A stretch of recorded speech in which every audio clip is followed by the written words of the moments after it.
अगर आपके दिमाग में कभी भी ये प्रश्न आया हो कि ऐसा क्यों है कि ज्यादातर लोग गरीब और सिर्फ कुछ ही लोग अमीर हो पाते हैं, तो इसके चैप्टर नंबर 12 को ध्यान से देखिए। चैप्टर का नाम है इतिहास से सीखो और कमाओ। मॉर्गन हाउसल कहते हैं कि हम इतिहास को जरूरत से ज्यादा इंपॉर्टेंस देते हैं। आज के समय में आप जितने भी परिवर्तन देख रहे हैं, इन सभी के लिए कुल मिलाकर सिर्फ 7 लोग जिम्मेदार हैं। 50 साल पहले किसने सोचा होगा कि भविष्य में क्रिप्टो जैसी कोई चीज भी आएगी जो इंसानों को करोड़पति बना सकती है। अगर आप भविष्य में बड़ा पैसा कमाना चाहते हैं तो आपको इन क्षेत्रों में दांव लगाना चाहिए, क्योंकि पैसे कमाने के मौके बदलते हुए समय के साथ बदलते रहते हैं।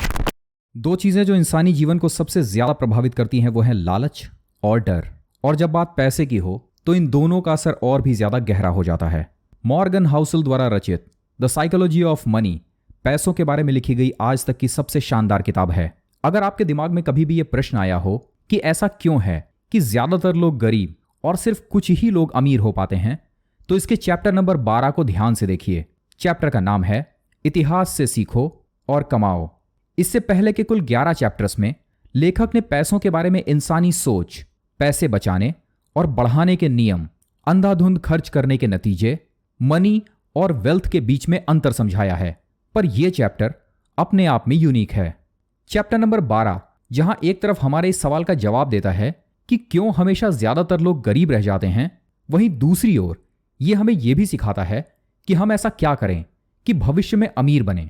लेखक कहते हैं कि ज्यादातर लोगों को यह लगता है कि इतिहास हमें बहुत कुछ सिखाता है, खास करके पैसे के मामले में। यही वजह है कि बेबीलोन का सबसे अमीर आदमी एक मशहूर किताब है और बहुत सारे लोग the rich dad poor dad किताब पढ़कर उसके लेखक की तरह अमीर बनना चाहते हैं। पर मॉर्गन हाउसल कहते हैं कि हम इतिहास को जरूरत से ज्यादा इंपॉर्टेंस देते हैं, खास करके तब जब बात पैसों की होती है। पर हम ये भूल जाते हैं कि हर बदलती परिस्थिति में पैसे कमाने के नियम भी बदलते रहते हैं।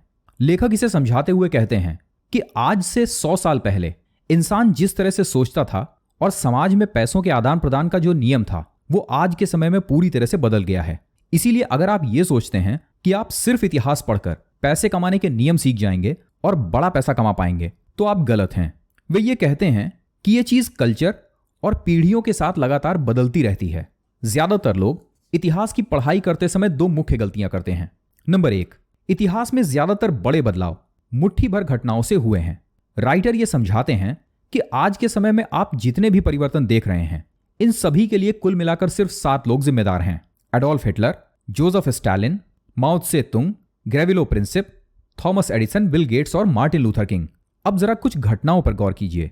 1929 का Great Depression, World War II, the Manhattan Project, vaccines, antivirus, antibody, antibiotic, सितंबर 11 और the fall of Soviet Union. अगर आप इन सभी को अपने इतिहास से निकाल दें तो हमारे सामने मानव के वर्तमान की एक ऐसी परिस्थिति आएगी जिसे समझना हम सभी के लिए लगभग नामुमकिन होगा। ये मुट्ठी भर लोग और इन कुछ घटनाओं ने हमारे इतिहास पर इतना गहरा असर डाला है, जिसकी वजह से हमारा वर्तमान आज ऐसा है जो हमारे सामने है। मशहूर राइटर नसीम तालिब अपनी किताब फूल्ड बाय रैंडमनेस में कहते हैं, जब हम इतिहास के आधार पर पैसे कमाने की कोशिश करते हैं तो ये हमारा फेल्योर ऑफ एनालिसिस नहीं है, बल्कि ये हमारा फेल्योर ऑफ इमेजिनेशन है, क्योंकि हम इस बात को नहीं समझ पाए कि हमारा भविष्य हमारे भूतकाल से बिल्कुल अलग होगा। हो सकता है कि इतिहास में लोगों ने घर खरीदकर, जानवर खरीदकर या फिर बहुत सारी धातुओं की खाने खरीदकर पैसा बनाया हो, पर यह जरूरी नहीं है कि भविष्य में भी पैसा वही बने। जरा सोचिए, 50 साल पहले किसने सोचा होगा कि भविष्य में क्रिप्टो जैसी कोई चीज भी आएगी जो इंसानों को करोड़पति बना सकती है। नंबर 2, इतिहास की पढ़ाई हमें इसलिए भी अमीर नहीं बना पाती क्योंकि यह टेक्नोलॉजी में आने वाले चेंजेस को एंटिसिपेट नहीं कर पाती। Computer, Y2K problem, semiconductor industries, ये कुछ ऐसे उदाहरण हैं जिससे इस बात को बल मिलता है। शेयर मार्केट पर लिखी गई आज तक की सबसे शानदार किताब द इंटेलिजेंट इन्वेस्टर आज से लगभग 50 साल पहले तक रेलेवेंट थी। पर अगर आप आज इसके नियमों को इस्तेमाल करते हुए इन्वेस्टमेंट के लायक स्टॉक ढूंढने के लिए निकलेंगे तो आपको ऐसा कोई स्टॉक नहीं मिलेगा। इसका कारण यह है कि यह किताब भविष्य में आने वाले परिवर्तनों को एंटिसिपेट करने में नाकाम रही है। लेखक इसे समझाते हैं कि अगर आपको जीवन में बड़ा पैसा कमाना है तो आपको अपने वर्तमान को ठीक से समझना होगा, साथ ही अपने भविष्य में आने वाले बदलावों को पहले से एंटिसिपेट करके सीखना होगा। मिसाल के लिए, टेक्नोलॉजी में आने वाला चेंज माइक्रोचिप्स के बिजनेस को बढ़ाएगा। बढ़ती ग्लोबल वार्मिंग हमें ग्रीन एनर्जी की तरफ ले जाएगी। जनसंख्या विस्फोट आने वाले समय में रिसाइकलिंग के बिजनेस को बढ़ाएगा। और देशों के बीच में आपसी मनमुटाव हथियारों की होड़ को चरम सीमा तक ले जाएगा।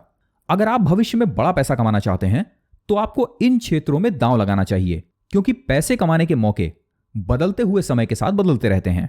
लेखक कहते हैं कि हर समय के कुछ specific trends, specific trades, specific sector और specific casual relationship stock market के बारे में होते हैं। अलग अलग समय में लोगों का पैसों के बारे में बिहेवियर भी अलग अलग होता है। जैसे कि आजकल बहुत सारे लोग छोटे अपार्टमेंट्स पसंद करते हैं, पर आज से 50 साल पहले ऐसा नहीं था।